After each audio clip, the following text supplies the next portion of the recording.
Reminder to everyone that these meetings are subject to the Maryland Open Meetings Act. The public is, of course, welcome to observe. The media is invited.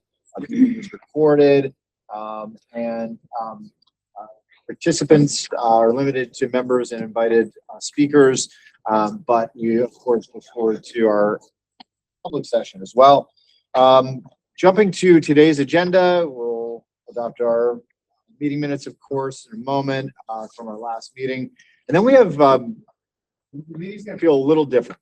So members who have taken some time to look at the slides, you'll recognize that the meeting's gonna look a little different. And that's in part because this reflects commitments that have both been made at these meetings, as well as an honest reflection on the work yet to be done. And that includes Commissioner Keene taking a deep dive into some of the information and data being presented and structuring it in a way that is going to be, I think, more reflective of what our intent here is, which is to really dive in, understand what's happening, and make sure we're quickly aligning resources and programs to achieve the objectives we're trying to do. That includes a neighborhood design focus update from Commissioner Keene, and then closing out with an action plan implementation update, which is going to be something that is going to be included in every meeting moving forward. So with that, I'm going to jump to the meeting minutes, which have been emailed and sent out for review by our members. So I'll entertain a motion to adopt the meeting minutes that were distributed. Is there a motion? Motion. Is there a second? We have a second. Thank you, Secretary. Any discussion, any feedback, any changes, issues? Hearing none, all those in favor, please signify your support by saying aye. Aye. Next item on the agenda. This Wednesday, July 1st, at 2 p.m., we're going to host the Reinvest Baltimore awardee announcement and home ownership incentive announcement. So an exciting expansion of the application of BVRI resources. So it's the FY27 awards, including these home ownership incentives. And so we announced this a couple of, maybe a week or two ago. However, we're changing the location. Heat index is supposed to be 105 degrees.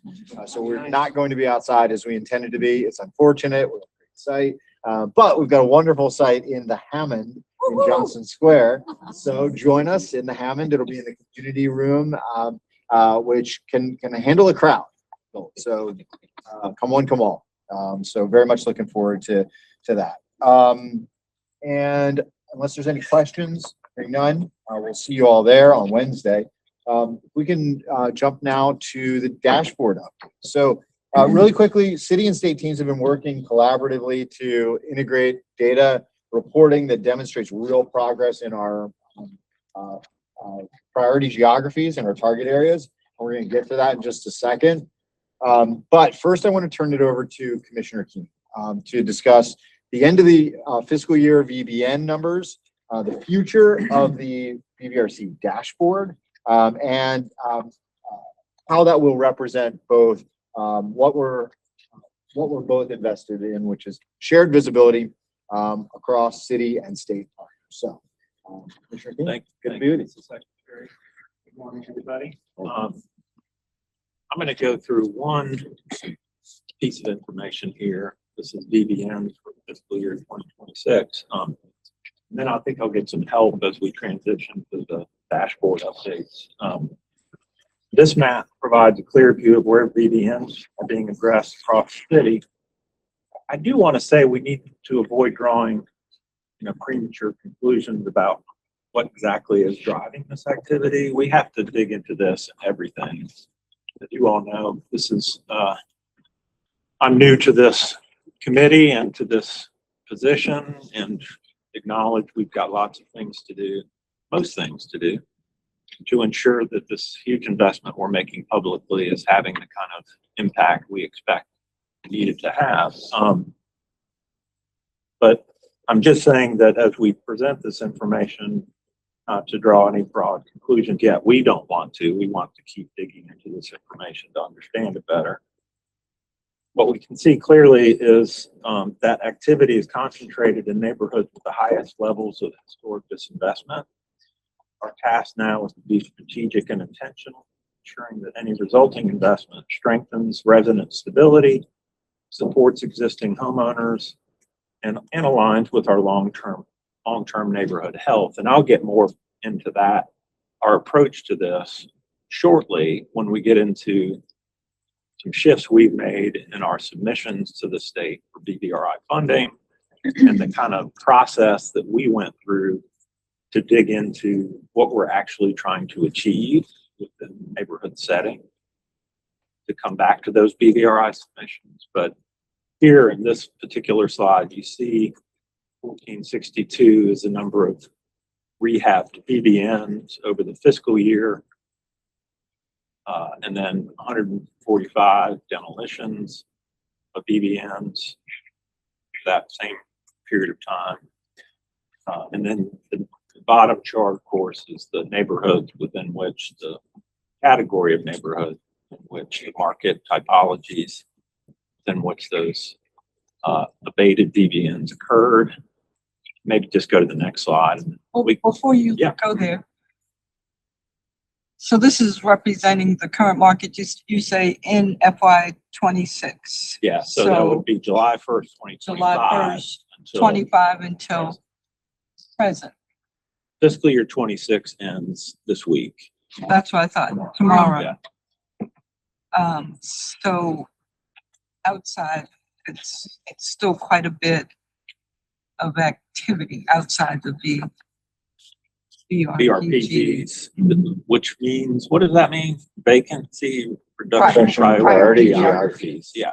That was great. Then you decide. Together. Everybody did great. I was going to say, I know it when I see it. 67%, of, for instance, the rehab BVN were within those areas, but over 30% were not. Right. So I guess, and looking at that market, I know we can't stop it, but what the strategies that we need to employ that we're doing the work, utilizing the values that we said we wanted to utilize, state, city. Yeah. Absolutely. So we can talk further as you dig, yeah. But you can see too, just to go back to my point, I'm sorry, go back to that slide there. You see that 60% of the rehab BVNs were within the I and J neighborhoods, which are the most challenged neighborhoods from a market perspective. So that does make us say, why would that be? We've got to keep digging in here, including digging into, what's the role of public investment and what is private market. And so we just all need to know that. Oh, agree. And be able to speak to it very clearly and directly so that as we move forward, we all have an understanding of what's actually happening. So next slide, sorry, David, finally. This gets you into neighborhood level here. So you can see on the bottom list of neighborhoods where most of those EVN abatements occurred. So at the top of the list, Broadway East, Sandtown, Winchester, Carrollton Ridge, Central Park Heights.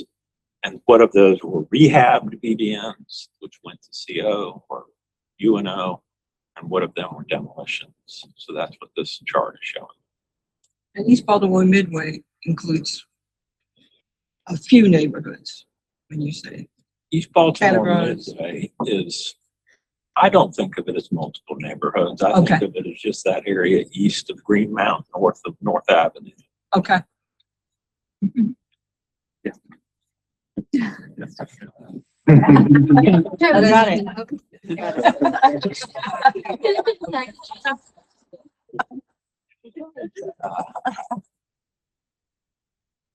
Okay.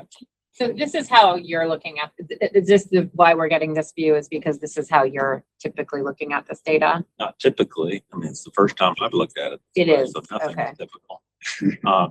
It's really just at the end of this fiscal year, we're reporting out how we did on BVNs, and this is what we've learned. And so it's just really the start into what's actually happening with regard to this reduction in BVNs, and how do we turn the different nozzles that we've got access to affect this. But I know we've been discussing, including with Harry Schneider, Jake's team, what does this tell us? Let's dig deeper. Let's find out what's actually happening with each of these units. And so that's where we're headed next. Yeah, you thinking about it sounded like you were talking about trying to slice it between private market. Correct. Yes, absolutely. Future cut. Yep. That would be, we've been talking about that for a while. It'd be excellent to Yeah. see because it would really help. We'll get there. Yeah. I think relatively quickly, man. Great.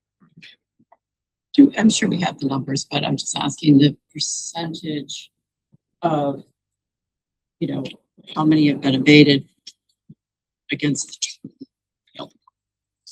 We do have that, I would think. David, do you have access to that? Number Number abated. in a particular area, the total that we have, and then what percentage of that total Is has the been 14. actually abated,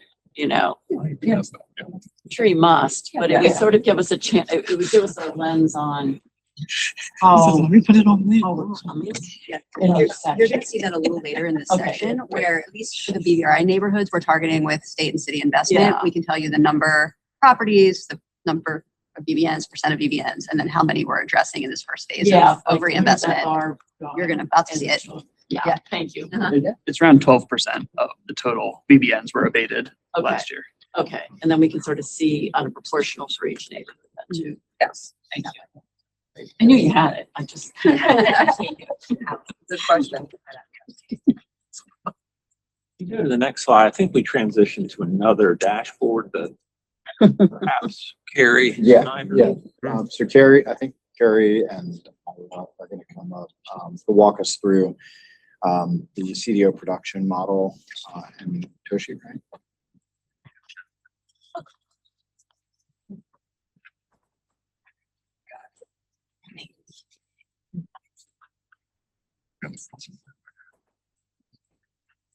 You got enough seats at the end of the table?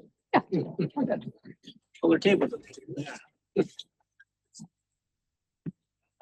Greetings, everyone. Ira Cowler, Chief Investment Officer, Maryland Community Investment Corporation. Good to see everyone again.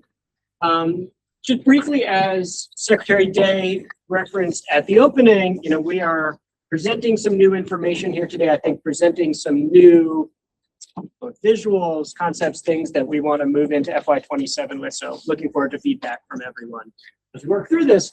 One of the things that we have really been transitioning to, I would say, over the past month or two is, it's very exciting from my perspective. We now have, we've been making loans to borrowers since about September of last year, obviously been working in depth since July.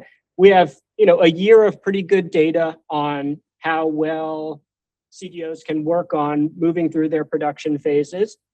And critically also, we now have a year of feedback from those CDOs on kind of what are the holdups, what are the constraints that might be preventing them from moving even faster as we move forward. So a lot of different folks at this table in this group have been thinking about how do we take that data and how do we start modeling future performance so that we can set expectations for ourselves moving forward, so that we can identify realistic quarterly, annual returns, production returns, and so that we can, I think most critically, identify kind of the gaps and challenges that we all see that the stakeholders here, the stakeholders in the subcommittees can work on addressing and prioritizing as we move forward. So you're going to see a few kind of draft charts to think about. This one, I'll give a shout out to Sean Klosky at Rebuild Metro. This is one production model that he's been working on.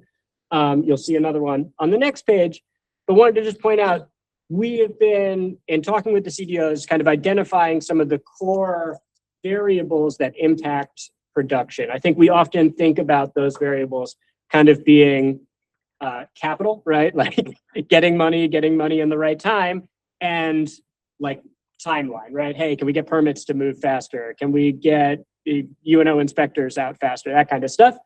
One of the things though that we've really zeroed in on and working on these models is that there's a whole bunch of other capacity constraints and other constraints in these neighborhoods that might impact production. So even if you get permits approved, on a 24-hour basis, you're still going to run into these gaps because of other capacity concerns. So pointed out a few of the variables that we've been working on in these models, and then just wanted to kind of show you both of these charts. I think Sean's chart kind of speaks to just purely not purely, but the kind of time constraints that even if we limit those times, just the nature of, negotiating for a property, acquiring a property, getting a design, getting under construction, getting it reoccupied.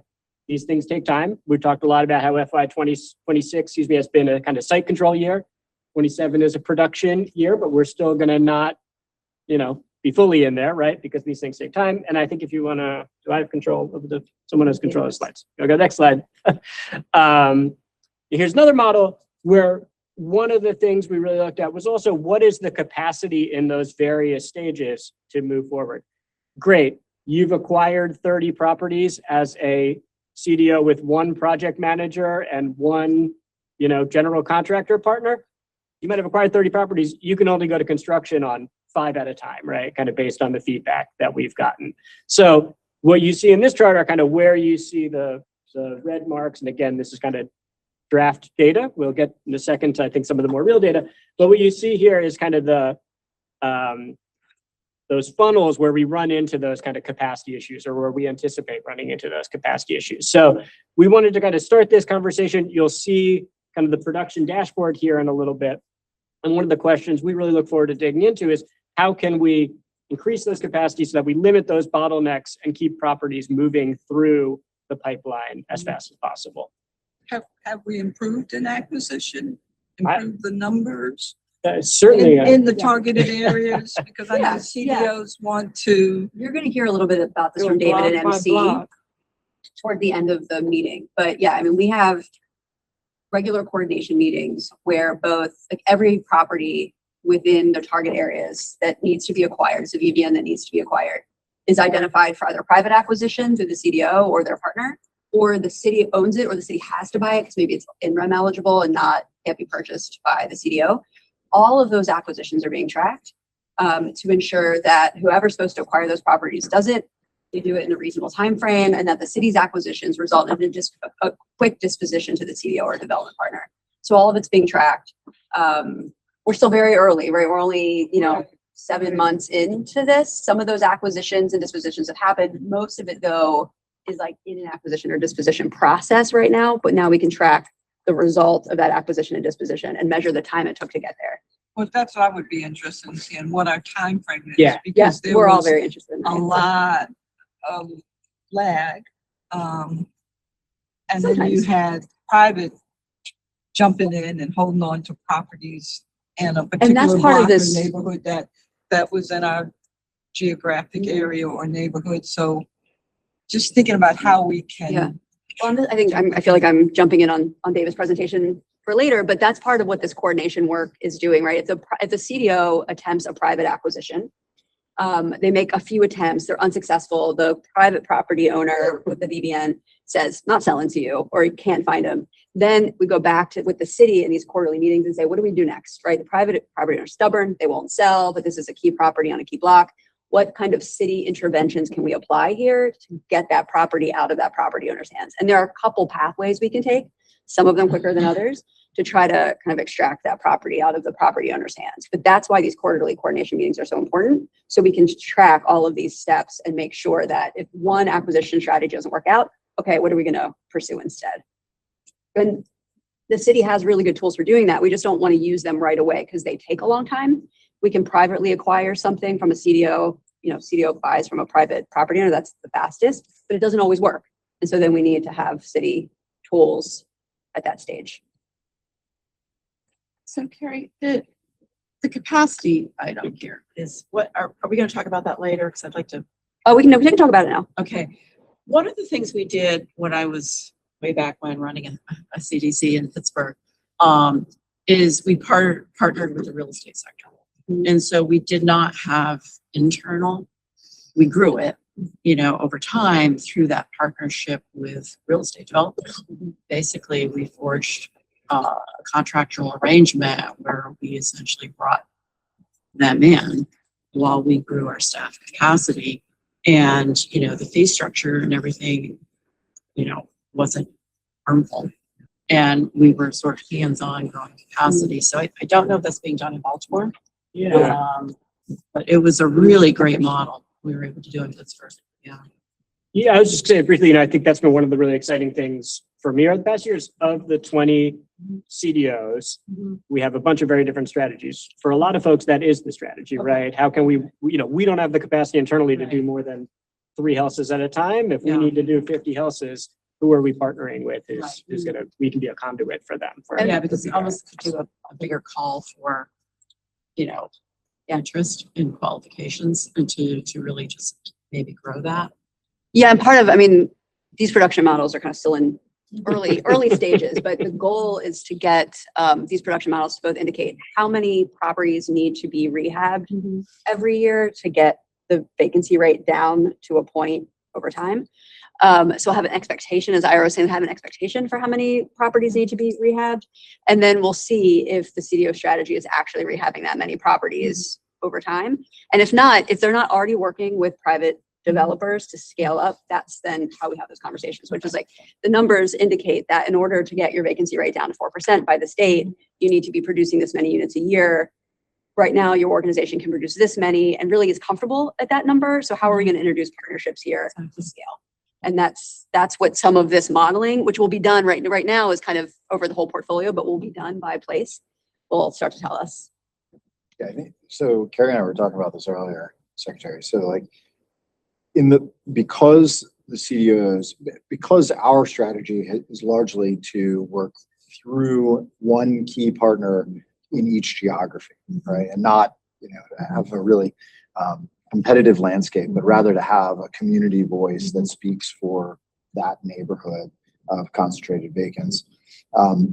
Their aspiration, like their board's aspiration, and their willingness to grow capacity is an influencing factor in what's possible. Yeah. And so if we find that there are certain areas where the material problem exists at a scale that the CDO is unwilling to grow to address, through capacity building and assistance, then these alternative strategies, whether that's plussing up other ways of getting support to development partners, private development partners, or directly through the city, is really the alternatives that are available to us. And so I think the landscape right now offers everybody a lot of opportunity to grow. But as we start to learn where those limits in interest and aspiration exist, I think we're going to have to start to say this geography requires an expanded strategy or this one. Yeah, because that becomes the bottleneck happening. But are we coding what the pushback, like if there is it trying to retain wealth in a family? Is it like a private developer that's trying to hold for writing down What those the portfolio? barriers Like if we had a better sense of what those pushbacks are, then that we could also be a little bit more precise in the kinds of programs that we're offering at the community-based level. Yeah, I think that begins now. I think we've probably learned enough of this year to start categorizing at least, and then we need to start building up a data set of that feedback to understand geographically. Right. And it may just be like we need to do like heirs property work in a particular area, or it may also be like we need to oust developers that are holding on to vacancies as a way to write down their portfolios. And each of those conditions probably exist somewhere in the city. Correct. Okay. I just wanted to, one of the other things that was listed up here that I just wanted to raise for the group is around oh yeah, there we go. Evading VBNs does not automatically stop new vacancies from emerging. And so I'm not sure if we've been able to bring the I-team, the innovation team, to present, or if they presented in some of the working groups. But they have done some really interesting research around vacancy contagion and other things that beget new vacancies that occur. And so I just want to make sure that we bring some of the important work that they've been doing and the research that they've been doing. They're also doing some work around heirs properties as well. So we have a team of folks that are really digging into some of the neighborhood specific issues and around the vacancy contagion work. Right now, they're focused in Mondawmin, Walbrook, and Carrollton Ridge as far as doing different interventions in order to help folks stay in their properties. So that's everything from like some of the home repair programs, which have their own challenges to navigate themselves, and like the heirs property work that I mentioned. So I just wanted to just flag that and raise them as a resource to present to the group at some I point. think it'd be great for this group to hear from them. Definitely. That's a future schedule. It came into our, to the data working group, and it was incredibly helpful. So I definitely highly recommend having a broader audience for it. And that's where our clearboarding work, folks may have heard about that, but that's kind of, it came out of some of the challenges as the I team had been working in neighborhoods and hearing that the vacants next door are causing challenges with the occupieds, you know, beside them. And so we're now piloting and testing this clearboarding, which has been really incredible. So I've seen it in the media and on social media. It's great. Wonderful. We'll keep moving on then, but happy to dig more into kind of how we're doing the model and how we're thinking about it with anyone who's interested offline as well. All right, my illegible spreadsheet you won't have to worry about for much longer, but still at least for today.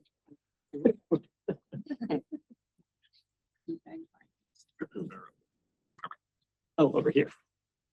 Oh, I see. Yes, I got you. Oh, no. On your end, on your laptop.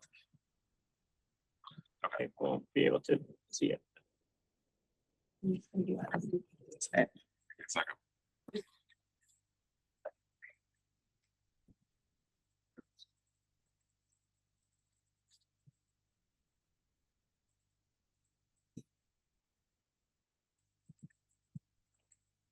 Well, while we get that pulled up, I'll just give you the broad strokes numbers.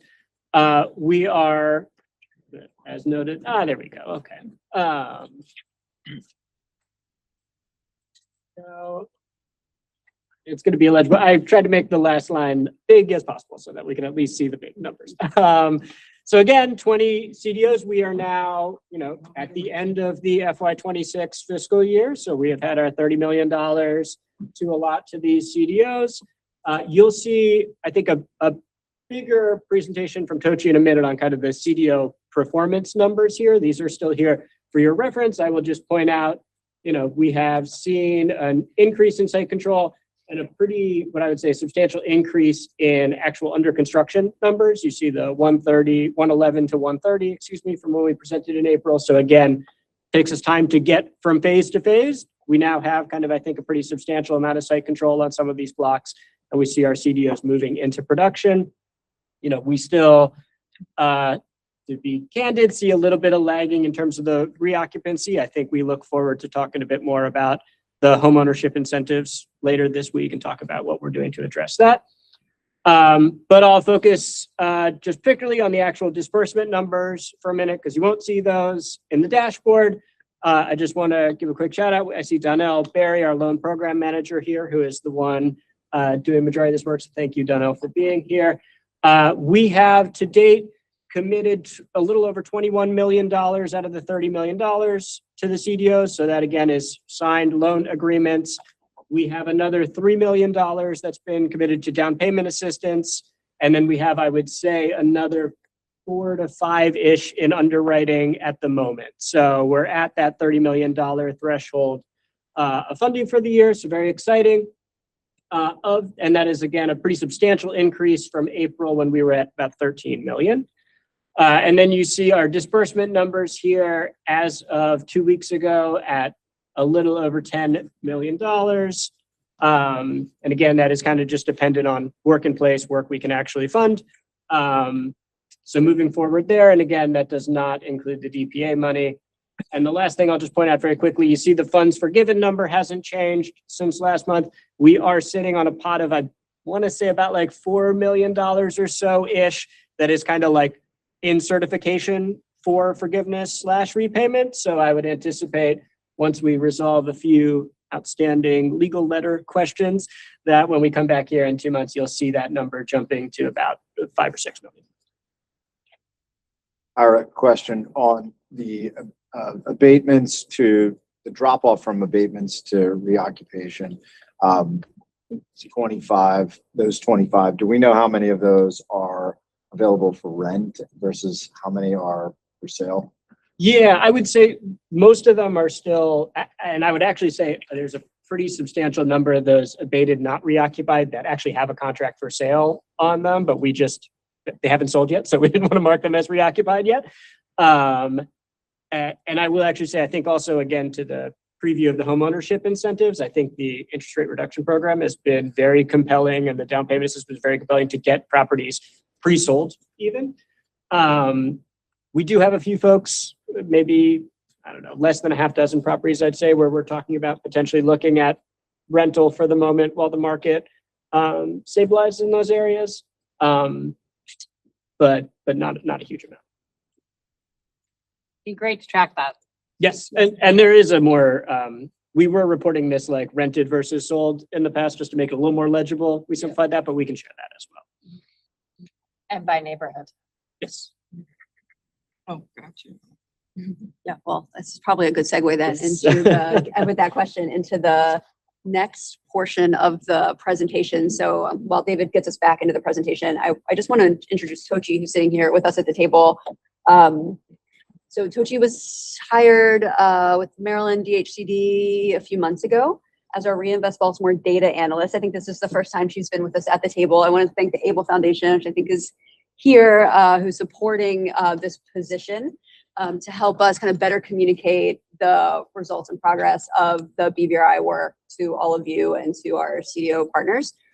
So what we're about to show on screen is a dashboard for the BVRI production that will eventually be integrated into the larger BVRC dashboard, which is undergoing some revisions right now. But the idea is that this isn't a standalone model. It will be integrated so we can both see citywide progress on BVNs, but then also see the target areas we're focusing on and the production that's happening in those target areas. We went there to get to this draft that was on screen a minute ago and now it's gone again. It was very collaborative and iterative. We've had lots of conversations with the city. Beth was very helpful, and so she met with Beth to get feedback on this initial version. And again, it is a prototype. We want to get your feedback on it before we finish designing it out and integrating it into the BVRC dashboard. But essentially, this will replace that spreadsheet that Ira showed up. It'll show more dynamic progress over time, both of the entire BVRI portfolio and by each neighborhood. So we're going to walk you through that.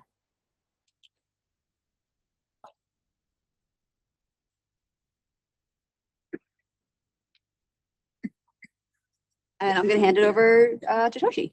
Thanks, Carrie. Good evening, everyone. So this is we just have on our existing BVRI dashboard. Hope to get feedback from you all today on the presentation of data, clarity of data, and then hope to take this mock-up back and integrate it into our existing dashboard by the end of the summer.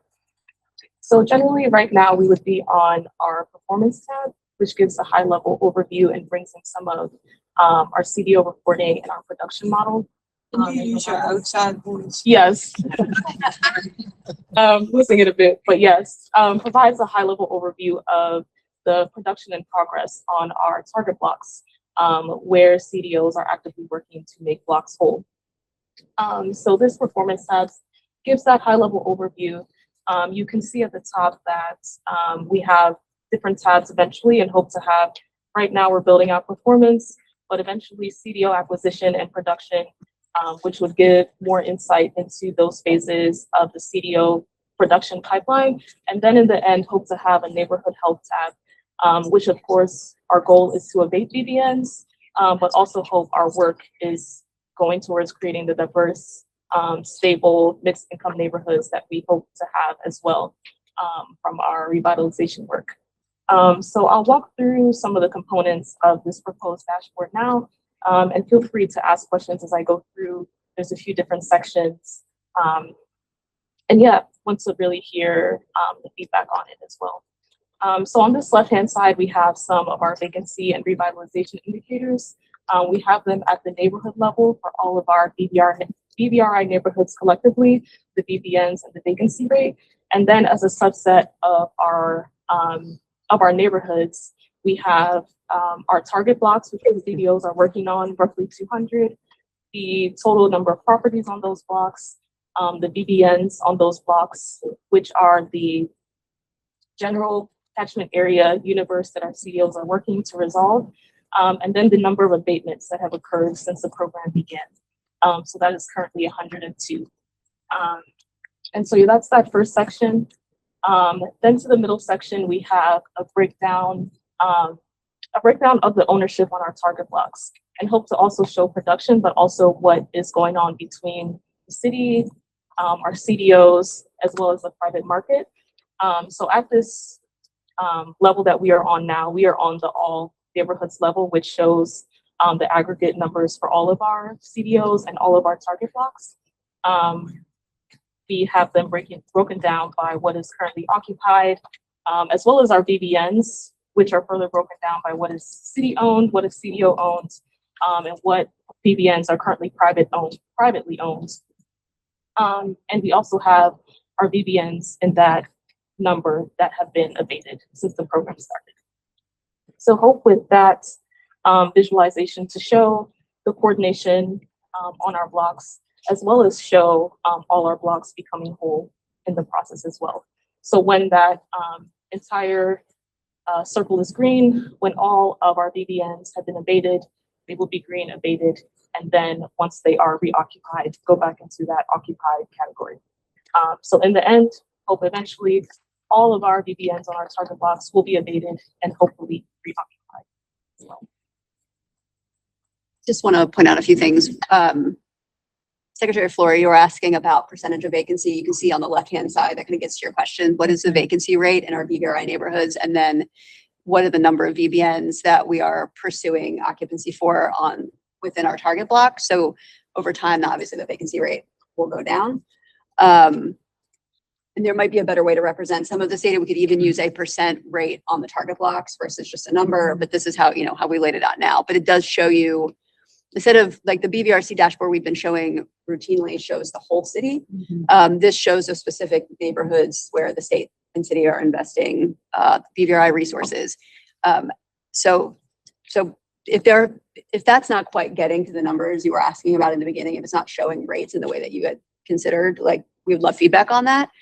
The one thing that I'm still, and then the bottom part here, which says neighborhood summary, is essentially the report that Ira showed, but built into the dashboard, right? So you would be able to scroll down and see the production numbers that we just had on the spreadsheet. I really like the middle section, which shows over time as it becomes greener that we are seeing formerly VBN units become occupied, right? So that green indicates that places are becoming whole again. The part that I'm still struggling to figure out how to integrate into a dashboard is the phasing of this work. So these target blocks represent kind of initial phase. We're not on every block in every neighborhood at the same time. There are some larger neighborhoods with high vacancy rates where we might be in a phase of that neighborhood, but then eventually we'll be adding more blocks over time. So we'll have to figure out how to demonstrate that, as we grow and scale. But I think this really represents kind of the place we're working on now and our efforts to bring that whole area, make that whole area reoccupied and to abate the VBNs. So if a CDO, just a quick question, if we have a VBN, but a CDO identifies another vacant property on that block and report it to the city, how quickly would that go in those numbers? Yeah, I have a similar question, Leslie, of sort of getting to the net. And so understanding this issue that you showed Because as we earlier, walk the some of the nuance. neighborhoods, we see a VBN, but you see a see one vacant that's house. very Yeah. close to you, or a vacant house It right does not have a beside you. VBN. Yeah. And it's gone two ways. David could probably speak better than this, so he can correct me if I'm wrong. I think we've had two situations. One where we've noticed that there are more properties that are vacant that don't have VBNs. And so then David's had a conversation with the city about getting code enforcement out there to generate new vacant building notices on those houses. We've also in situations where we've identified properties or the CDO is ready to buy it, doesn't have a VBN on it, but they send us pictures and it's clear it's got kind of the exterior code violations that would create a VBN. And so we just let them buy it and develop You it are letting as, them as buy it. opposed to Okay. like waiting for it to get a VBN, and that if they have an opportunity to buy it and it's clearly a property that would be classified as a vacant property, just doesn't have a VBN, we do it. I do Well, that's a think, good strategy. I do think Good. it does beg the larger question about, like, we don't have absolute penetration rates for any of this because we are so heavily dependent on the VBN number.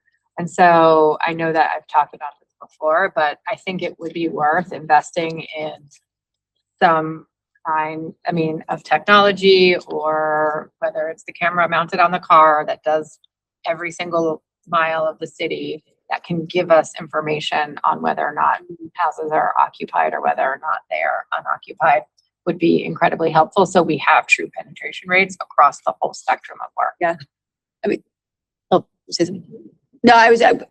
We have been having similar conversations about how do we come to a denominator that doesn't change. And it's very difficult because if new VBNs are issued, then obviously our numbers are changing. So it's, Detroit, this is what Detroit did. And they were able to very successful, and now they run it like it's owned by the city, and they just run it every year. And it will tell you whether or not utilities have been used, whether or not the house has been occupied. Like and it's not an intrusive anything, but it does give you that denominator. I assume that's a model that's taking data from multiple sources. Is that what you're suggesting? No, they actually have a vehicle that drives every mile, and they can like measure the temperatures of the interior temperatures. They can figure out but it does pull utility data. So it'll tell you whether or not utilities That's have right. been, So it's pulling utility data and some physical observables, Yep. and then merging that into Yep. create a picture And of then it'll what's actually. tell you which percentage of them are actually VBNs, which of them are just abandoned. Yeah. It can tell you how long. It is very rich. It's a very rich data set, and they've habitualized it. And there are several other cities that are now doing it.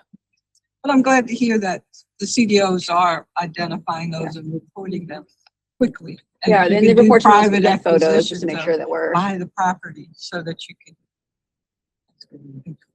Yeah. So I think we need to communicate with our friends in Detroit.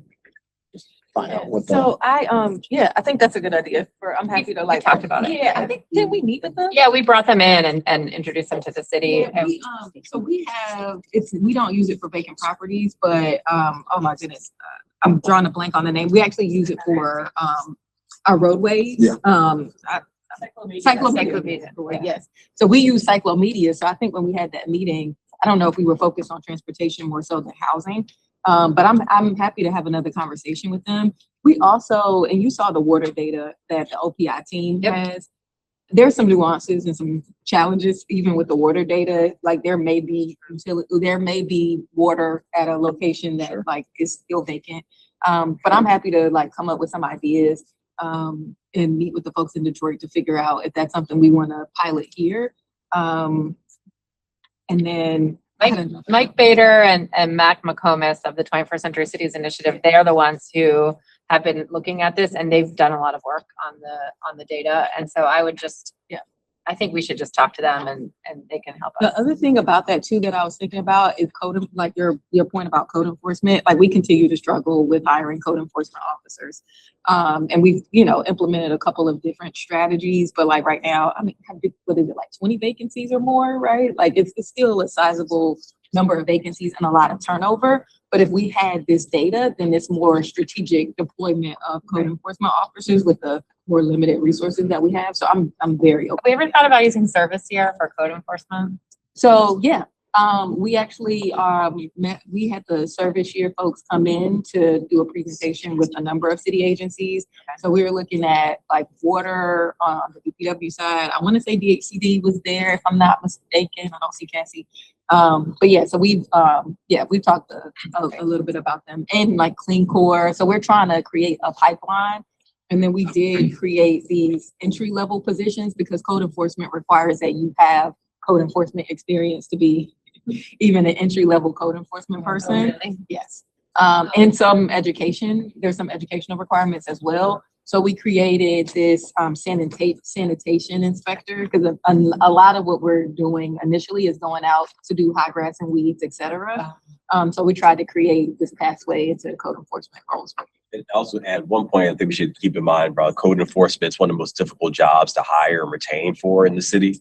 What also occurs is that, as you know, in vacant neighborhoods with high degrees of vacancy, there's also other challenges, public safety challenges as well. And so, again, the turnover rate is significantly high. The other piece is also transportation as well. So again, being able to be on site, be able to navigate those environments as well. But I think it's worth investigating too. So I've been doing these tiger teams. This is with the OPI folks, where we've been drilling down into specific services, and one is code enforcement. And so we should do a presentation to one of the working groups around the findings in the pilot. So we did a technology pilot with code enforcement. And the other thing that we noted is that code enforcement officers only spend about 50% of their time in the field. A lot of their time is back in the office doing calls and re-inspections and working with legal. And so we're trying to redesign how we deliver that service and using office support specialists to do more of the administrative work so that they can have more time in the field. So we're looking at we've spent a lot of time digging into code enforcement and would love to like share some of the findings from that. Great. And if you want examples from other cities, let me know. Oh, absolutely. Just a quick question. Who's online? I didn't know if somebody was trying. Oh, that's David. Yeah, he's been trying. I'm just like, it keeps blinking and I'm like, is There's a that whole bunch somebody of- trying to there's get in? 47 people, 47, 48, 51 people. So it's a whole bunch of people.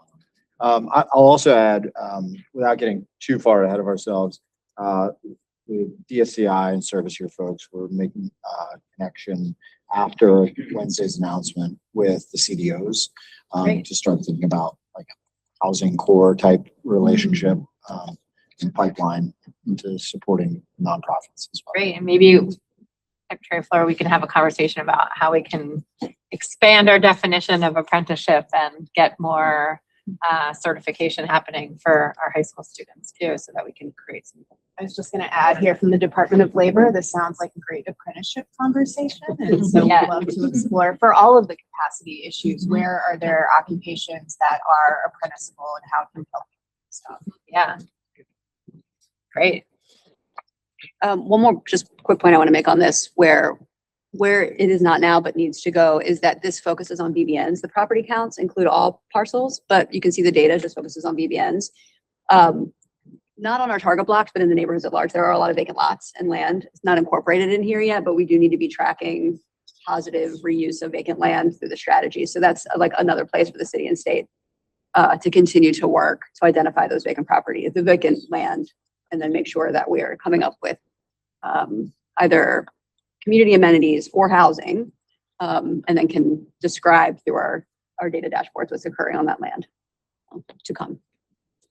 So I think we're good unless there are no more questions. I think is the next step, we're going to be building out the rest of these tabs, and then we have a July 20th data working group meeting where our intention is to present to the data working group, get more feedback on like the full build out of this, and then start to use it, incorporate it into the BVRC dashboard and start to use it regularly. This is just the state funding. So this is not going to include the TIF. So At the moment, it is just state funding. Now the commissioner and I have talked about integrating city spending into this eventually. We're just not there Right. yet. if we could just have one single view, or at least extend the standards of what's in here to the way that it's tracked on the TIF. So that way we can see whether or not there's consistency both in strategy and decision making. We might be able to do that also on the Can you, production side. Great. Show the So can you share the data work group date with the feedback where you presented it and give feedback so it can have wider feedback? Yeah. Some of the other groups maybe. Yeah, We everyone- can invite all the working Yeah. groups on July 20th. Is that okay with you? Yeah. I was asking Beth if we could invite the other working groups to the data working group meeting on July 20th. to do You know some me, of I'm a July big 20th? table gal. I heard you say you want feedback, and so we're looking at it. We're gonna We'll do a get deeper feedback before walkthrough then. in the data working group with the data working group like participants, which you're welcome to join. And then from that, we'll produce feedback. Gotcha. So it's July 20th at least. Okay. We'll send it around. Alrighty. Just making sure. Don't want to miss it. Summertime. It's a not to be missed event. Really? Yes. Thank you, Toshi. Thank you, Ira. Thank you, Carrie. We're going to transition to presentation from Commissioner Keene in just a second to talk about what I think is everyone's objective here, which is to create great neighborhoods and high quality neighborhoods that deliver all the things that people need and deserve. But before we do that, there is just one thing I want to highlight in Designing for Place. Just a recent example of recognition around this work. We partnered with and funded a studio at the University of Maryland School of Architecture, Preservation and Planning, which did a project for infill housing on what is a former school site, Utah Marshburn, and that won 2026 Congress for New Urbanism Charter Award last week or two. So recognition of that great work from the students, but also great work just happening in designing great neighborhoods in Baltimore. So with that, Mr. Commissioner, I'll hand it over to you. Thank you, Mr. Secretary. And as was said in this introduction, when I met with this group for the first time, first week I was here at your last meeting, I mentioned this recognition that what we're seeking to do here really is build more neighborhoods that no one wants to leave and people will happily choose over neighborhoods in other places. I felt strongly we were missing an aspect of that pursuit in the way we were approaching our work. And since that first meeting I attended with BVRC, we also had a deadline with the state, of course, around June 1st for the 27 BVRI to be announced on Wednesday this week.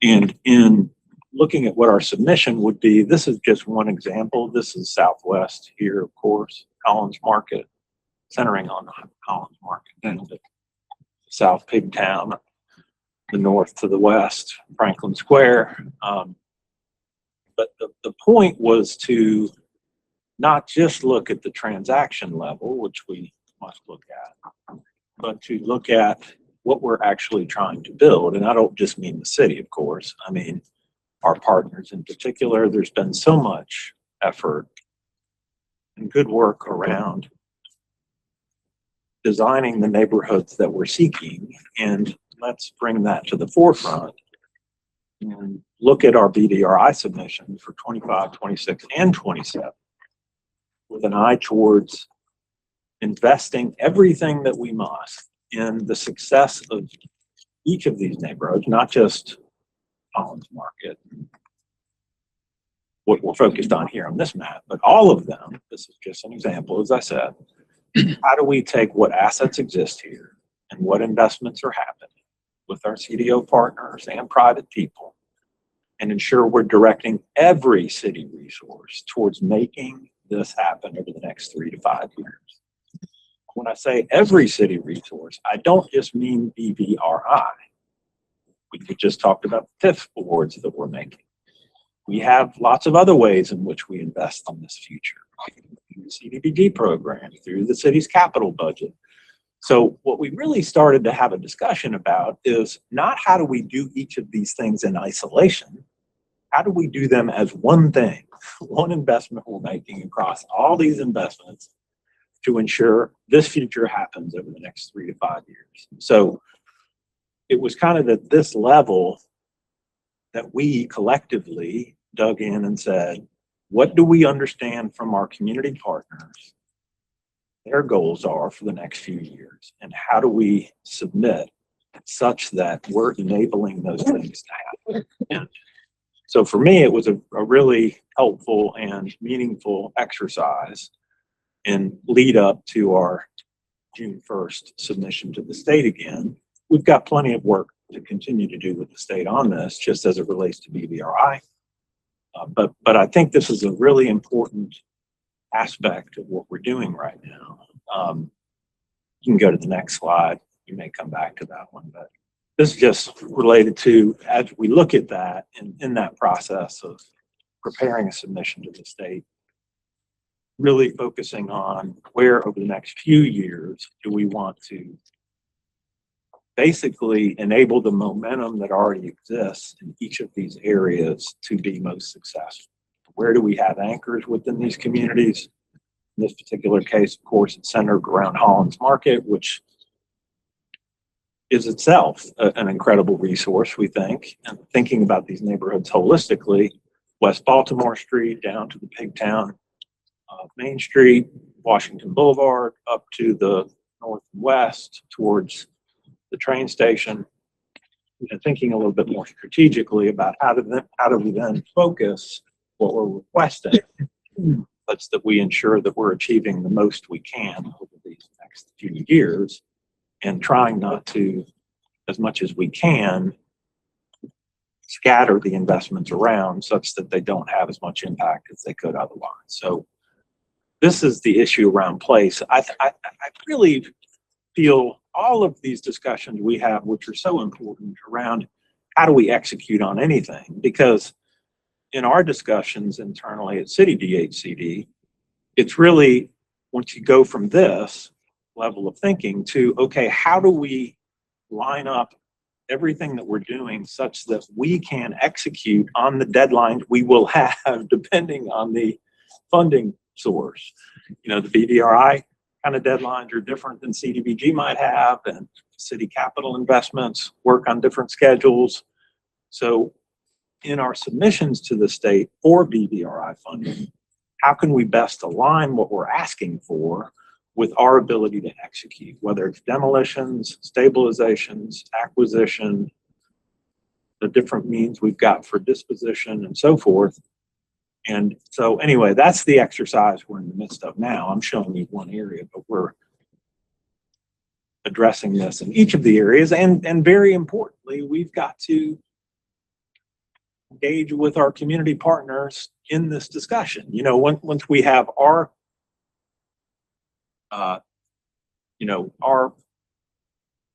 strategies identified across all the city's investments, re-engaging with the community partners and other partners to ensure that we all know what each other's doing, such that each of these programs is aligning with the other, so they're not separate, independent, processes, which one might worry about.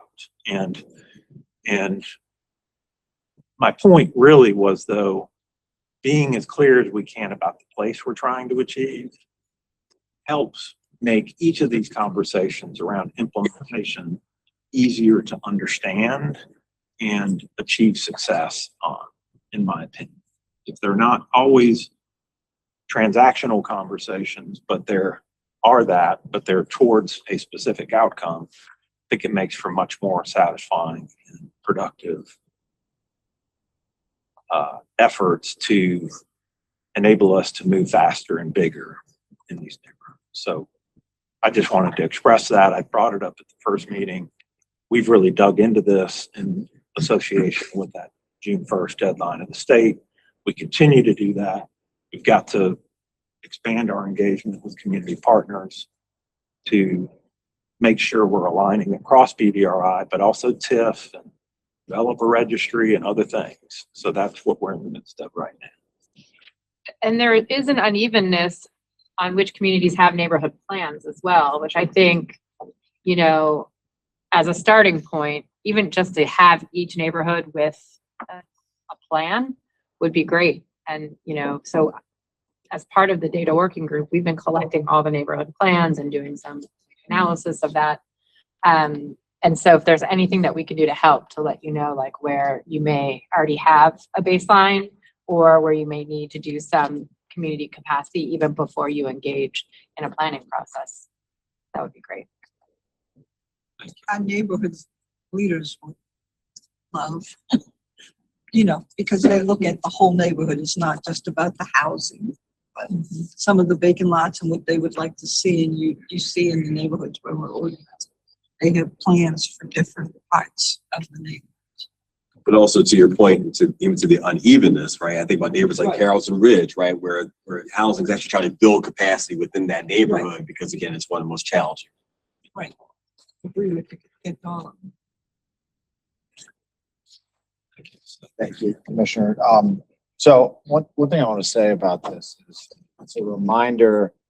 I feel like I've encountered this so many times in my career in public service that there can be a disconnect between gaps between engagement, planning, plan development, and the tools for implementation. Whether that's capital plans, municipality adopts, budgets, procurement, et cetera. Like these gaps are where things get lost. So I feel like this is a recognition, not only that we have to think about holistic neighborhoods that are enriching and that people fall in love with and that are memorable, but also that we have to link together these pieces that make things happen in the world. So thank you for that. Mr. Secretary, Yeah. that just reminds me, thank you for saying that I don't think it can be understated the degree to which our success at this table and in this city depends upon us doing this work a little bit differently when it comes to planning and developing the city. If you look at cities in this country, in my opinion, there's a lack of creative effort towards doing better, which is why you could argue cities are incredibly frustrated by things like housing affordability, transportation mobility, building cities that we can all afford to pay for services to be provided, all these things. And you find that there's a real lack of clarity associated with plans. We just can't live with that here. We just can't. Not this city. Just can't.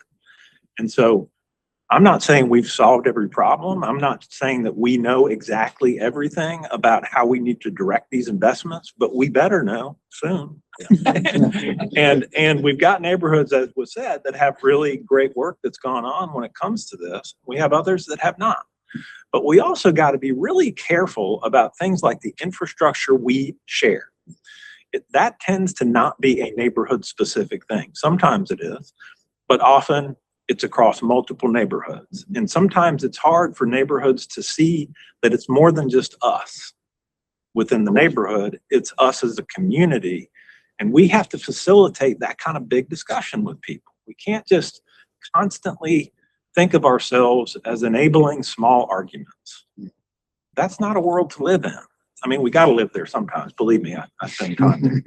But we've got to raise people's expectations. And to do that, we have to work differently. And so this is a step in that direction. We got plenty to do, but we just wanted to start before we made another submission to you and the state on how we, seek further investment, this incredible investment in BVRI. Well, I'm encouraged by how you're thinking. I think that creative planning also requires creative engagement. And so, how we ask people to be involved needs to change as well. So I'm excited. When neighborhoods considering planning together, Yeah. joining neighborhoods planning to cover more ground. Yeah. Just one more thought. Beth, you all are collecting the actual neighborhood plans. Yeah, I have all the neighborhood plans and I have them all coded. And then I also have the citywide plans. It's like the 10-year plans and the. Well, first of all, wow, that's great. I guess the question I have to this point of disparity amongst plans, I suspect, but you all would know,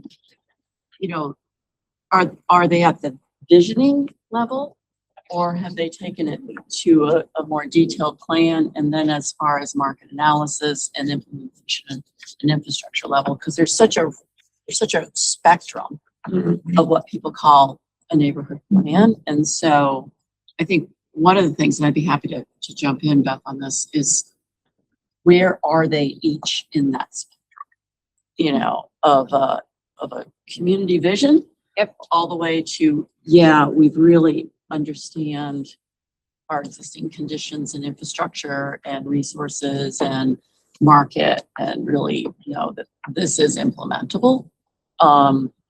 because that spectrum can be really broad. Yeah. To see, you know, how it could and actually happen. So what I've done so far is built the database and have collected the plans. And now I'm using, like, I'm building an age, essentially like a private GPT that will sit on top of it. So we can actually Yeah. craft any kind of coding in Think terms about the how you wanna categories of categorize it. how they would fit. Okay. To understand, once again, to get at the disparity gap. Yep. Of where each one would be, you know, we don't need to make it too granular, but in a level of categories of where they are on that spectrum. That Okay. might really help us. Yeah. Understand where those gaps are. I'll need a subject matter expert. Yeah, I'll help you out I'm there. just a data nerd. No, well, I will jump in and volunteer Carter, and I will look at it also. And I'll bring directly. I'll demo at the plans library at the next Okay. data working group meeting. We've got another agenda item. But yeah, Yeah. and then we can, and No, then I'm really interested in this Yep. because I think it's critical to set the, in. the other thing is platform the and corridor branding. planning, because, you know, I look at Holland's Market. Holland's Market really is a corridor neighborhood because now people are moving through it. And so we should talk about what BCF and others are thinking about from a corridor perspective as well. It's great. Thank you. Well, sorry to speak on this one more time, but we are in the midst of evaluating the city's GHCD and planning departments about a potential merger of the two, which would take a little while, but we'll have some initial recommendations to the mayors soon, by the end of September. And one of the reasons we're looking at it is because of this very conversation we're having, which is a way in which planning has really failed communities. And that is, we have all these plans. It's impossible to comprehend them. No average normal human being would ever be able to tell you what that plan is because we just keep doing more plans. And of so many different kinds, it's incomprehensible. The point I'm making is, please, I didn't want anyone to leave here thinking I want another plan. What I want is the ability to execute on these many great ideas that are within all these plans. Can we clarify what it is we're seeking to build? That's my interest, is in taking all this great work and time that's gone into these many, many plans of all kinds of scales and vision to this and to that, and just say, what exactly is this that we're seeking to build? So it's kind of a process which, you know, your collecting of all these plans could be hugely helpful. It's a process towards, okay, now what do we do? Right. And so anyway, sorry. And there's ways for us to figure out, like, what are the common themes? What are the things that people want the most? Like, there's ways to express all of that intelligence and have that at a metadata level. So I think that would also be really helpful, because then even in the neighborhoods where there is an absence, you have a starting point where you can say, well, tell us what your ideas are for these things. And then becomes a standard in the way that we think about community development. I love this conversation. Cities have to be coherent. They have identity. Right. And so if your planning is incoherent, it's moving you toward what? Chaos? Something, yeah, Chaos. something that you haven't planned for, something that you don't aspire to. And so I think this is an important moment. Well, it's critical because I think planning has had a bad rap in terms of sort of, because it's gotten so vague and all over the place. Nobody even really understands what they're doing or going toward. And so, you know, I like the idea of blending it to be something implementable as more of an action plan. Like get the data, get the vision, but then you got to have an action. And I also think the communities have been doing, like, a lot of the communities have been doing the hard work, and then it has had traction. So there's also something in here with validating the voice of the community in the way that we think about this as well. And one additional point, there's a lot of frustration in so many communities because of the multiple plans. We've been Right. planned in depth Yeah, here in right. communities. They want to see action. Oh, yeah, They want I to see mean, action. That's what I was going to say. They want to be able to. Totally agree. Is like, let's stop with the Like, why do plans we and have get to to do doing. this again? So moving forward. Well, speaking of action plans, Right. Transition to the reinvest Baltimore action plan. Yeah, orchestrated that. That was not happenstance. No. Okay, so what we're gonna do now is we've got updates on 4 key elements of the action plan that was adopted in December.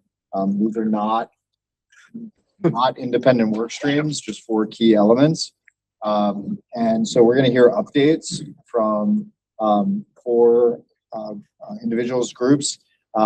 Look, private capital needs a pipeline, right? The pipeline depends on acquisition. Acquisition depends on city and CDO coordination, and that's the system that's in effect. So we're going to start off talking about private capital. Awesome. So for those who follow closely, you know about the announcement that GVC made with Enterprise Community Partners. For those who aren't as familiar, in the executive order, we were tasked with galvanizing pretty much all of our partners and investors to support this work. So you click the next slide, whoever has the clicker. And so in the fall, we released an RFP, did a bunch of national promotion around it that really looked at 4 key areas. One, we wanted a firm or partner who could actually develop a long-term strategy with us. We don't actually have that capability in-house to coalesce this type of financial capital or to establish a fund that could then support this work. And so we were looking for organizations that had that experience and potentially had that implementation capacity to then extend GVC's work into this area. We actually spent a lot of time studying other models. What is fairly unique about what we're building here is most of the pressure you see in markets across the country where private capital has been coalesced is trying to solve for affordability, where the markets have either grown so fast or like in San Francisco where the cost to actually construct is just close to $800,000 per unit. And so, but there are tons of models where people have literally leveraged billions of dollars in capital to support policy objectives. And so we received 5 RFP responses and then selected Enterprise, which we thought was the most, would be the most effective to deliver the first phase of this work. So at the Rockefeller Big Bets convening, which was a huge opportunity for Baltimore to host it, we announced the partnership as really one of the first big bets that we were making. Concurrently, a lot of national interest because housing is obviously such a hot topic. So I did an interview on BBC, just shows you that that amount of interest in what we're doing is happening. And so the scope of work for Enterprise is really 3 things. One, assess the market. And what that means is really engaging with all the stakeholders who are either executing the work now or funding current programs, who are actually developers on the ground who are driving this work and understanding their capital needs and barriers that they find to deploy their work. And so then the second piece will be to develop a framework in which private capital could support.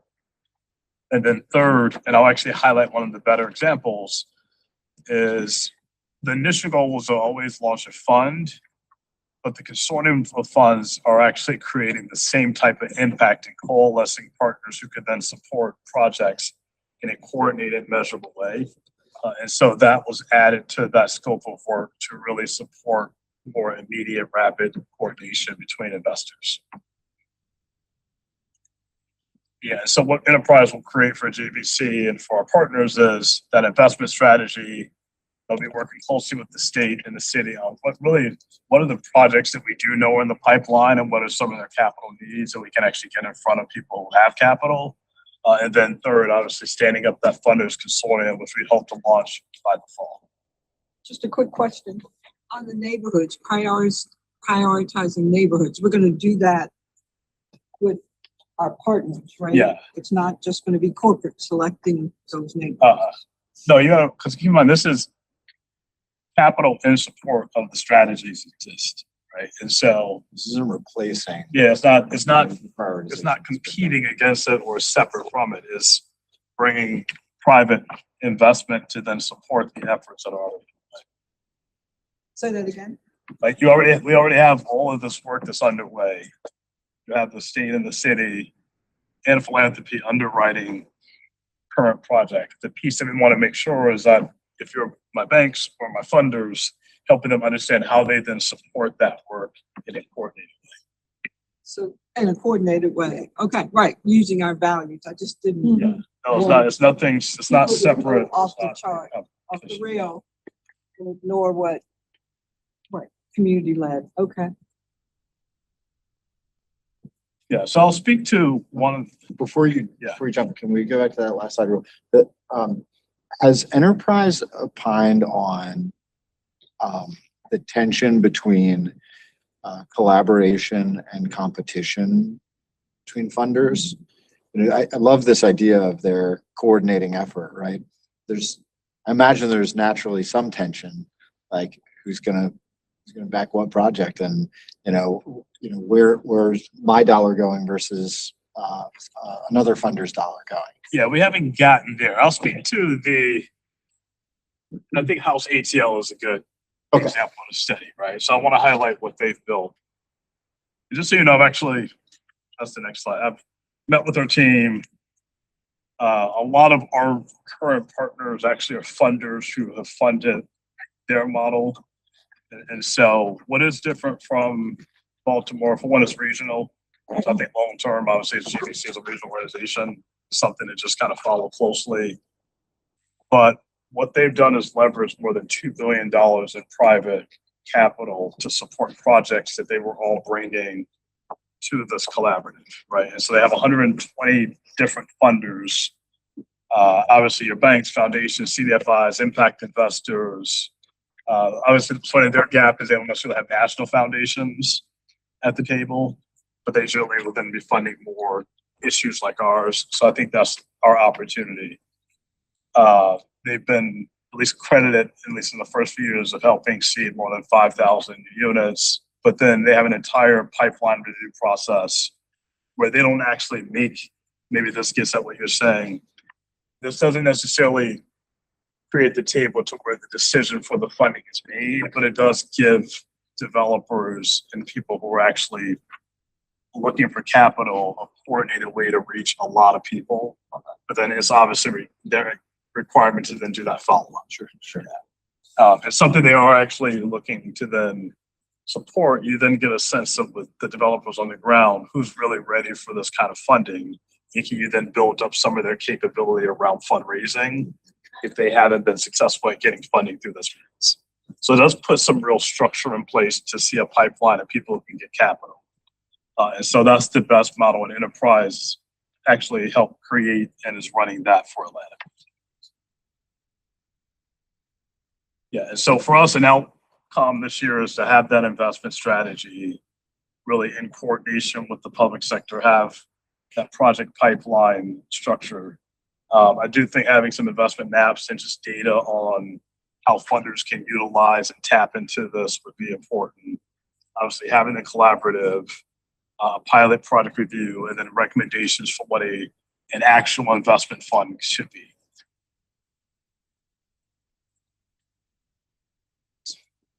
Thank you. Any other questions for Mark? Well, this is awesome. I mean, it's fabulous. And how do they choose the projects? When it says projects reviewed. That would all be, yeah, if anything, the projects would largely come from this pipeline. Okay. And so assume in an ideal scenario, there's projects that the state and the city could help underwrite. There may be projects that are still meaningful projects that could still be brought to this collaborative that you all probably couldn't fund, but could then be augmented with other funding. There are always gaps. Yeah. Public money can't do it all. We know that. Yeah, I mean, these numbers are, it's great. Thank you, Mark. Okay, Victoria, delivery chain. Hi, everyone. I'm Victoria Olivier. I'm with the Baltimore City Innovation Team, and I also support Reframe team at DHCD. So I've been working with the Delivery Chain Working Group. We can move to the next slide. to really update the donations program. So as we were looking at the way for the city to acquire more properties, I did a deep dive into some of the challenges as the the donation program was currently structured. So we identified that there were cost barriers. The donor was paying for part of the closing fees. There were water liens that they were responsible for. And there was also just kind of a bit of a lack of awareness of the opportunity. So over the fall, we were able to address those challenges. We were able to prime the program to be revamped for the winter. We have done promotion, and we're continuing to look at ways that we can streamline the program so it moves faster, especially through lien abatement. The idea has also come up that perhaps in the future there could be donations directly to CDOs to kind of also speed that up. So looking at our initial numbers, so we've taken, there was the first 6 months of the donation program, and then we also evaluated the next 5. And so as you can see, there's been a doubling of applications. We have a total of 49 properties that have come in. So there are sometimes multiple properties per application. And it breaks down about half buildings, half lots, which is typical to what we've seen in previous years. So these have moved through settlement. So at this point, we're just kind of evaluating what the activity has been since we've relaunched the program in January. We can move to the next slide. So we mapped out the applications. So as you can see, the vast majority of them are within the VRPG boundary. There's a cluster up there of 9 lots. So that's what you're seeing with the large dot. Then we can move to the next slide. And then to dig in a little more with communications, this was really important that we made this as clear and easy as possible for people who wanted to embark on this process. So making sure there's a flyer that could be distributed by CDOs, that's at our environmental control board, that's accessible on the website, which has also been updated and is very clear. We had a postcard go out to VBN owners. It's been posted on social media, both by DHCD and our partners. And we've definitely been relying on partners to spread the word in neighborhoods. And so we're also continuing to promote through a newsletter. We're going to capture the staff that is also working on this. And we're going to make sure that we coordinate with the mayor's office to potentially get more attention on this opportunity. That's all I had. If there are any questions. Did we do a mailing? Yes, we did a postcard mailing to owners. Okay, got it. And then another thought, door hangers, like if the teams are doing door-to-door outreach and radio ads. Oh, we've got Tammy is here with us, so she's been my main partner at DHCD, so we'll keep boosting. I do have a question. What is the time frame from the time that someone reaches out and says they want to donate the property to the time that it's actually entitled or acquired by the city or CDO? Sure. On the website, I think we say 12 months. It can range between 9 to 12 months, but looking at some of the improvements with lien abatement, if we're able to move that faster, I think that can cut down. 9 to 12 months because of the legal process, or? Yeah, I think, and I should also point out another one of the barriers that staff was seeing was because of that payment. It was like you were going to have to reach out to the donor and they were going to have to get you the $600. And so that kind of slowed down things. So I think that this still needs to go through like lien abatement, BOE.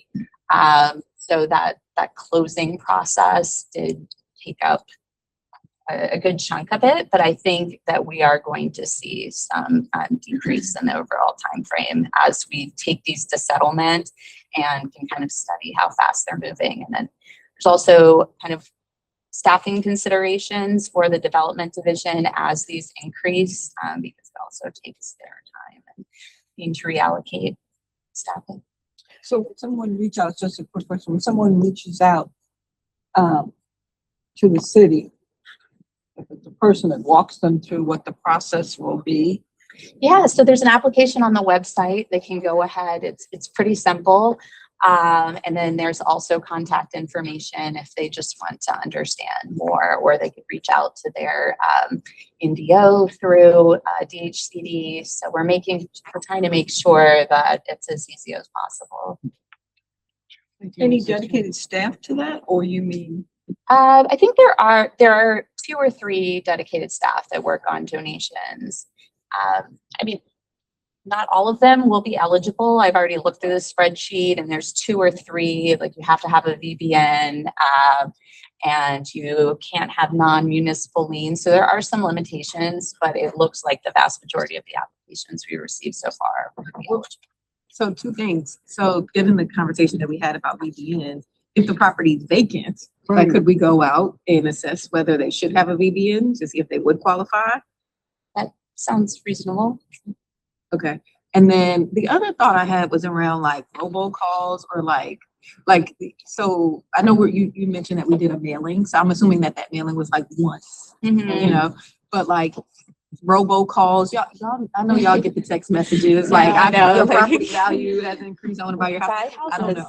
Yeah, exactly. Yeah. But like using some of those same tactics to like really. Yeah.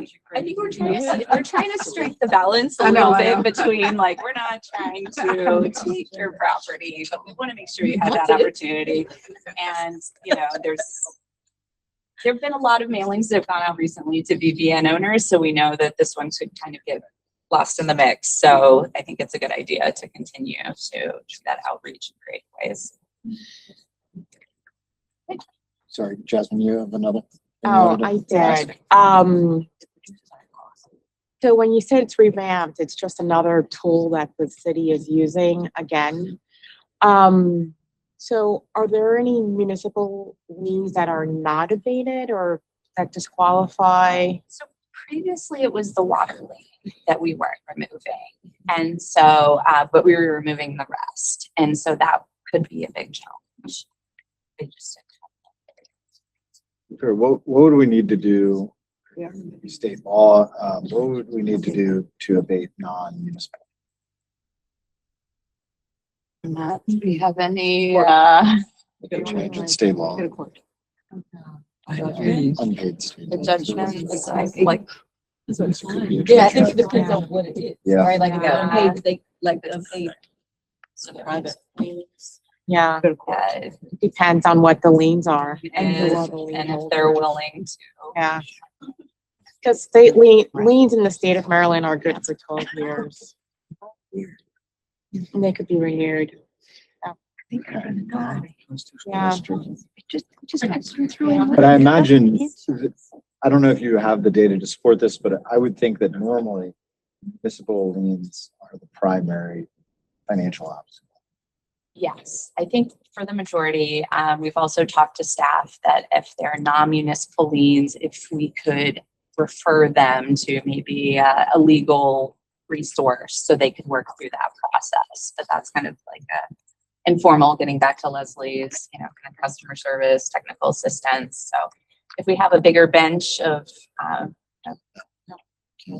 people. Thank you. I think next up we have Vikanti Men's Cole and Joe Kirshner. Yes.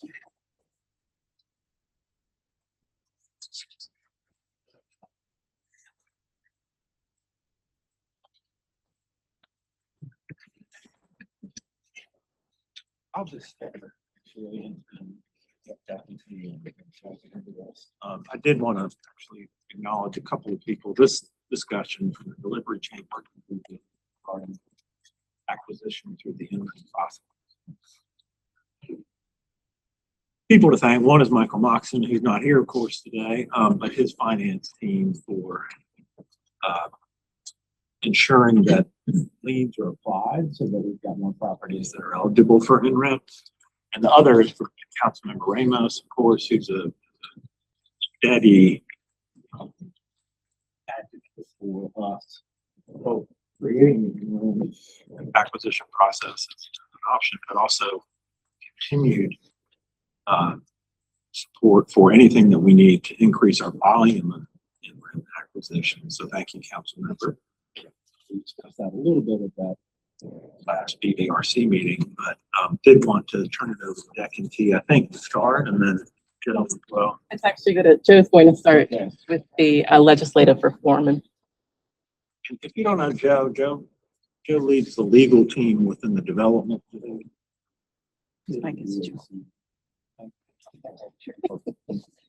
Yes, there's a lot of words on this slide. It's real small. But so I'm just gonna, like, bottom line, the city has a pretty robust due process requirement that I think, to the city council's credit, they adopted. Because that gives us the opportunity to get clean title and allows us to dispose of property without issues. And so that's the city council adoption of the enabling legislation. So, but we are always trying to figure out ways to do things a little more efficiently. And so we looked at the city code, and I guess from our experience, we found there were kind of redundant mailings we were doing as a result of what the enabling legislation required. So the Senate bill that we had passed eliminates the explicit requirement that we send out 2 mailings after we file a case, within 5 days of filing a case. It's redundant because we do full service of process on every defendant. So the elimination of this is unfortunately a 2-step process. So the first step is to change the Maryland code, which we achieved this year. So now it just points to the Maryland rules. Unfortunately, the Maryland rules also require that we send this 5-day mailing. And it's 2 pieces of mail. It's certified mail and regular mail. And it's just extra work. And given the robust service that we do, it's just a bunch of envelopes. It's a bunch of mailing, and we're trying to get rid of it. So what's left at this point is to try to change the Maryland rule.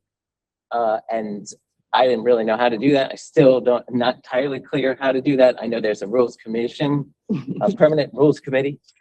And that'll be our next step. And certainly we would welcome any assistance from this body in presenting that to the rules committee so we can get rid of that requirement. I guess the only other thing I would say is that the enabling legislation doesn't require full due process. The city does. So any change to the Maryland rules might have, I guess, 2 ways of looking at it. One, if you provide full due process, then you don't have to do this 5-day mailing. And for those jurisdictions who, I guess, don't decide they don't want to do that, maybe that rule would stay for them. You say full due process? What do you mean by full due process? Yeah, we get writs from the court. Oh. Kind of, you remember, and then we have to give notice to each person pursuant to that writ. So frequently we're sending certified restricted delivery return receipt mail, sometimes 3 times. If we get, obviously if someone signs for it, then we don't have to do it again. But what we need is for the court to allow us to rest on posting and publication if we can't get service via first-class certified mail. And so that's why we're doing up to 3 mailings. And then the court will be convinced, okay, that's not going to work. These mailings aren't working. Go ahead and rely on posting and publication. They'll let us pass go. So you're not doing personal service? You're not serving them personally with a personal service With a process processor? server? Yeah. We can and we have, but the code explicitly says certified restricted return receipt for in rem. So it's different from, say, a condemnation case where you have to get in personam service. This is in rem service, and so it requires those mailings.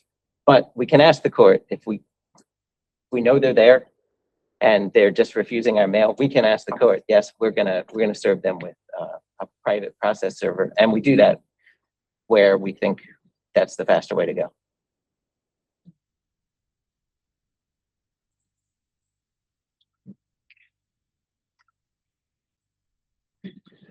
And I'm happy to jump in if, okay, yes. Introduce Jackie T as well.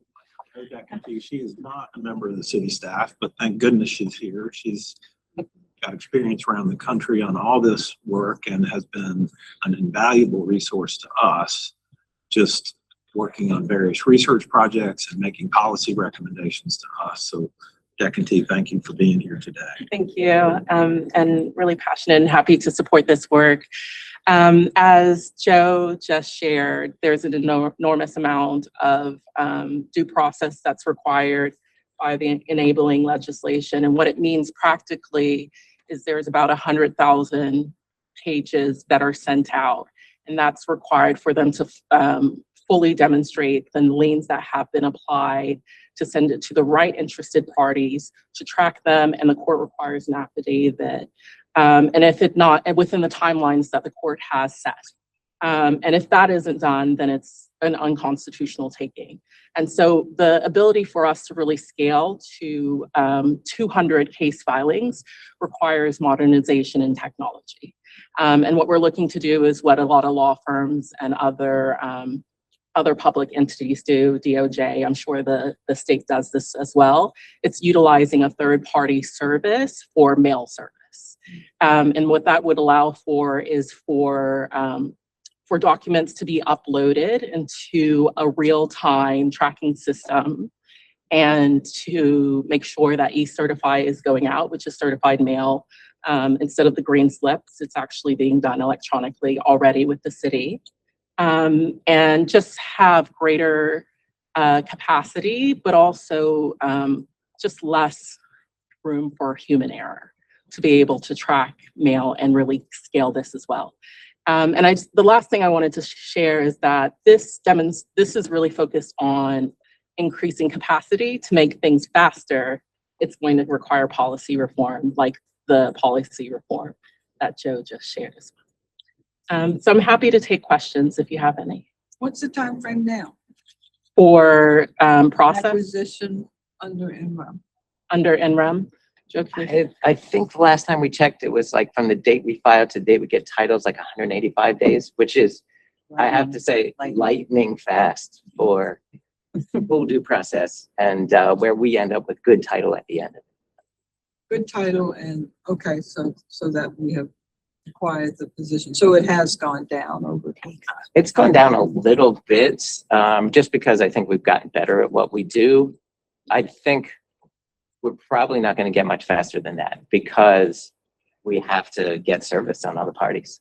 Okay, and so the court was bringing up another court with staff, and you were anticipating an increased number of filings and processing. Mm-hmm. What's that like now? Well, I think it's fair to say, like, we have increased our filings. And the time that we're waiting for hearings, which is the day we ask for title, that hasn't gotten worse. So in that sense, I think it's very helpful. What does that mean? There's greater throughput, right? I mean, so. Putting more through and getting the same result in terms of how fast we're getting our hearings. Yeah. Oh, so the court is hearing it. They hear every case. We have a hearing they for hear every it in case we file. prompt time and get back to. Yeah, and it's in the code. I can't remember exactly, 120 days from the date we file, we're supposed to get a hearing. Within And 120 days. Oh, yeah, wow. of the I thought it was scheduling order. short. Right. And even though we've increased the number of cases we're filing, we're pushing through, we're still on track with that. So in that sense, the increased staff at the court has been helpful, I think. Yeah. And I'll just add, though, that that's filings, that's not judgments, right? So the more cases you put through, and as we just heard, there's tangled title where there's a lot of parties, a lot of different types of liens. That means there's also going to be a wider variety of judgments. So some of them are going to come to the city, and some will be court orders for the interested party to make the required.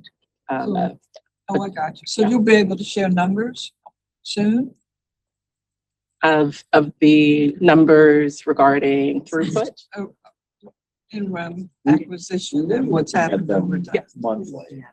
So I think we can, put It's in the dashboard. Connie, I do have a question for you.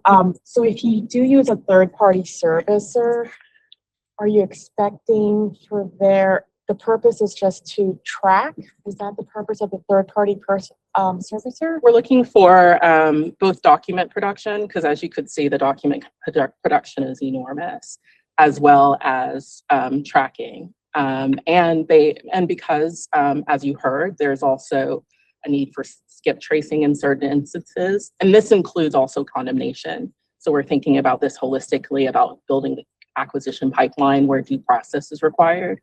And it would fully offload that so that the staff would be able to focus less on printing, tracking, mailing, and more on case management.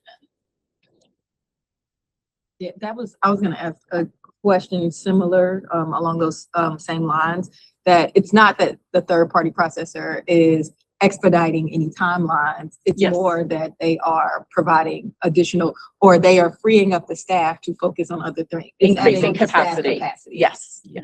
And eliminating a vulnerability, right? Like, Right. If something goes wrong with our printers, we might have a bad month. And with third parties, they've got the whole operation going, and we're not as vulnerable. Have we identified the third parties? So we have one of actually the company that manages eCertified is actually a third-party provider. So we are looking at potentially leverage that contract. And then if with our scope of work, if that's not possible, we're looking at potentially doing a piggyback. So as I mentioned, a number of municipalities and the state probably also utilizes third-party servers. So to expedite the procurement process, if the scope of work for the existing contract mirrors the contract that's needed for the city, we could do a piggyback procurement on that and get this uploaded quicker.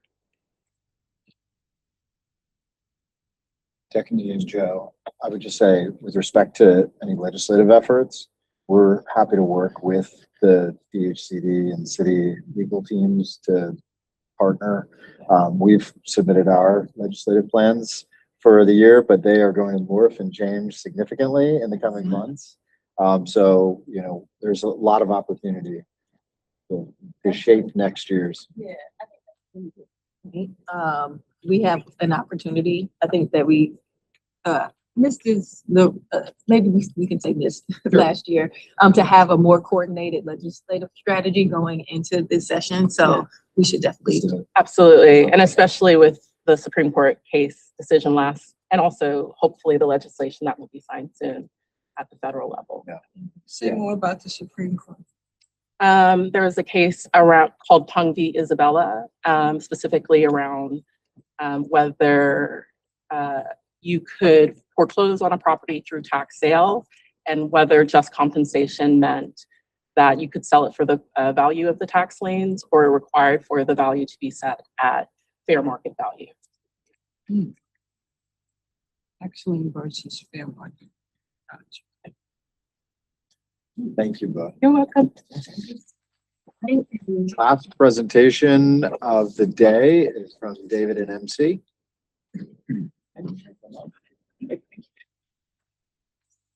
Yes.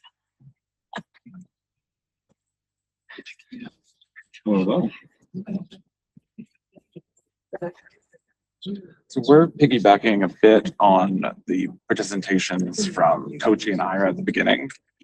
As we talked about, each of the CDOs, they each have a set of properties on a set of target blocks.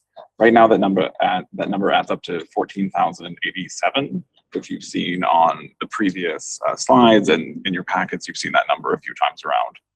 Those properties each get sorted out to each of the CDOs, and then over the last, in the Reinvest Baltimore Action Plan, we have committed to making sure that all of our CDOs have the data that the city has, so everybody can see the same thing on each of those properties they're targeting. So if a property has been code enforcement violation, a property has been stabilized in the past, each of our CDOs can see that on all of their target blocks.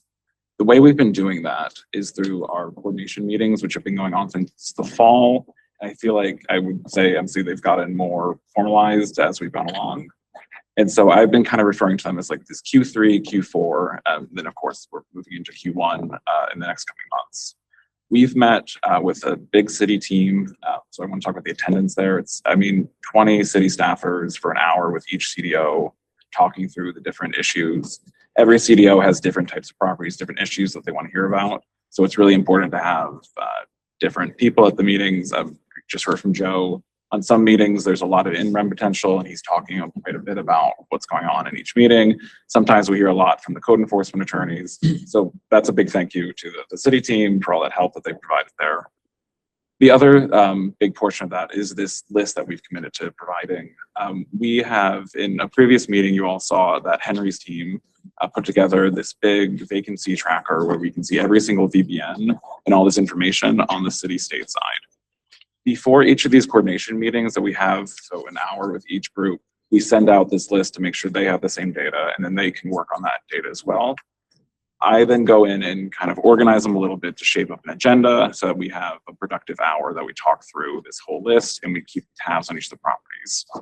I want to quickly talk about the Q3 meetings that we had. So those were from January through March.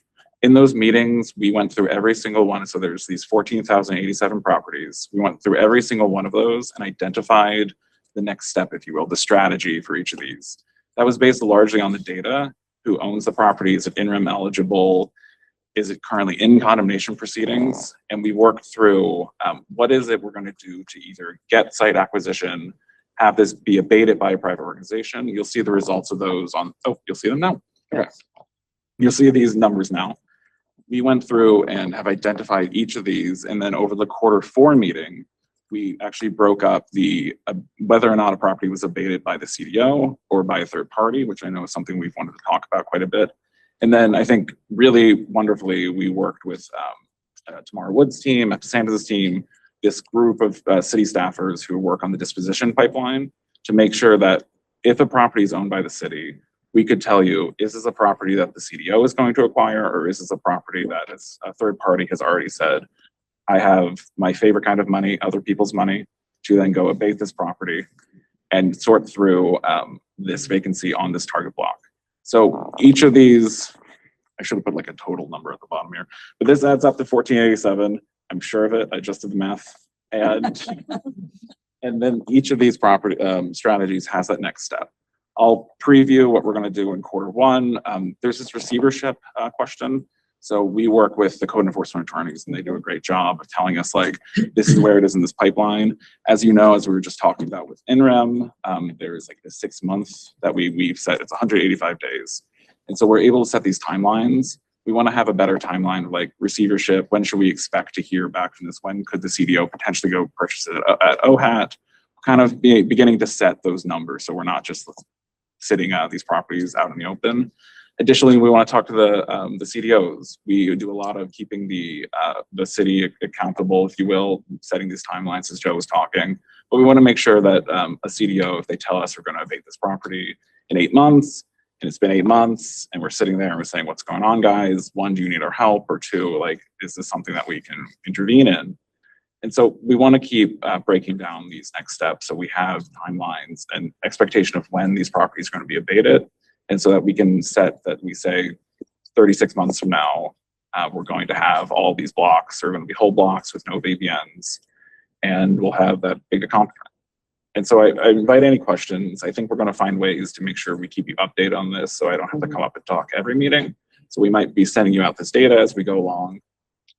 Any questions from what I presented here? At this point in bringing this data together,